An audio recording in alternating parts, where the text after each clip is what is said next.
Hey, thanks for checking out EskimoTV. I'm your host, Jason Escamilla. And I'm your co-host, Ronnie Enriquez. And today we're going to be talking about Once Upon a Time, Season 7, Episode 4, Beauty. And in this episode, we see that Rumple and Belle, they are living a happily ever after the events of Season 6. And in the real world, we see that Alice is trying to get Rumple to remember his past. What do you think about the episode? This was my favorite episode of the season thus far. Just for the fact that I've always enjoyed Rumple's and Belle's storyline the most. And we actually get to see a conclusion to their relationship. It wasn't as positive as I would have wanted to see, but still, Rumple ended up overcoming his demons and not using his magic to save Belle, and hoping that their love outlasts death. Yeah, definitely was sad to see Belle leave, but it was a conclusive ending for their relationship. And I like the scenery that their final moments were in. I like the Edge of Realms when I saw how beautiful this place looked. I was just looking at it in awe. And I was really happy with it because the past couple of episodes, I have not liked the environments that they have filmed in. If we look at the scenery in the real world in Seattle, we compare that to Storybrooke. I felt like Storybrooke had a lot of more interesting things to look at. We had the mayor's place, we had Granny's, we had Gold's Pawn Shop. And in the real Seattle world currently, we only have Ronnie's bar, and maybe they'll show us more places that are interesting, but I definitely feel like, not just with that, but some of the flashbacks that we've seen in the past couple episodes, that none of them have really caught my eye's attention.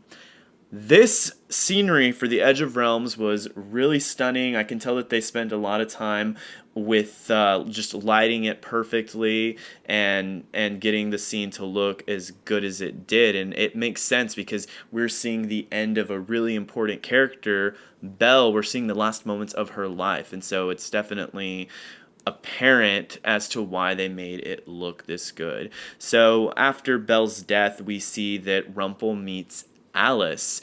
And moving on to the real world, we see that Alice is trying to get Rumple to remember his past.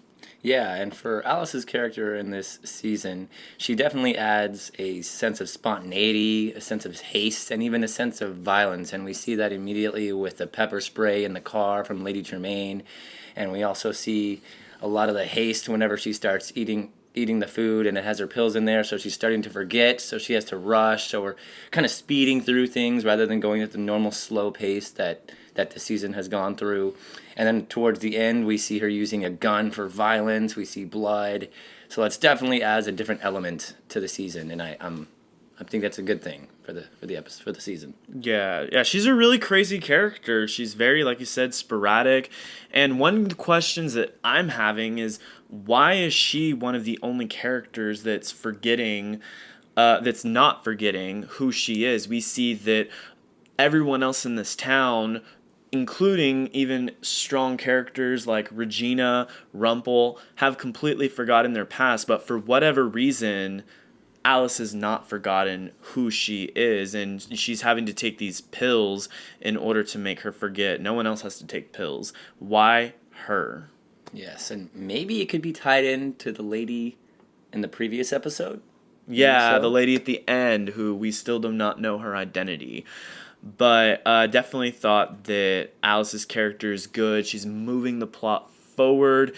I'm not sure if when she shoots Rumple, I'm not sure if that shot is what caused Rumple to remember, or if it was the teacup and maybe Rumple, for whatever reason, doesn't want anyone, including Alice, to know that he has his memories back. So now the audience definitely knows that Rumple is aware of the past and what Lady Tremaine has done, and he states that with his signature word of dearie. Yeah, so saying that since season 1. Yeah, we know that Rumple knows now for sure, and I think that it's going to be interesting moving on as to what he's going to do in the future episodes. The least interesting part of the episode for me was the trick-or-treating story part with the sister, Ivy, taking Lucy trick-or-treating. Yeah, and I kind of feel like the whole scene was lengthened and prolonged. we kind of got the gist of it, that she is controlled by her mother and she's trying to appease her mother, but I feel like that really lagged, and they really didn't need to go so far into all the different little movements with Lucy running away and then coming back and all that just to figure out Ivy's story. And I also feel like Ivy's story is very simplistic and minute compared to everybody. Yeah, there wasn't a lot to take away from that other than Ivy just wants approval from her mother, right, which is nice that we know that about her character, but I felt like it took too long to communicate that information. Correct. What are you going to grade this episode? I'm going to give it an A-, given the fact that it involved my two favorite characters, Belle and Rumple, and it gave a conclusive ending on them. Yeah, I know you really like Belle and Rumple, and I like them too as well. And these episodes definitely are progressively getting better. I'm gonna give this episode a B+. I thought it was good. I thought that we saw a solid ending to Rumple and Belle's relationship. There were a couple moments that dragged for me, so B+. Oncers, did you enjoy the episode? Leave a comment below letting us know what you thought. And if you enjoyed this review, like this video and subscribe to EskimoTV, where you can definitely look forward to more Icy and Chilly Once Upon a Time reviews each week.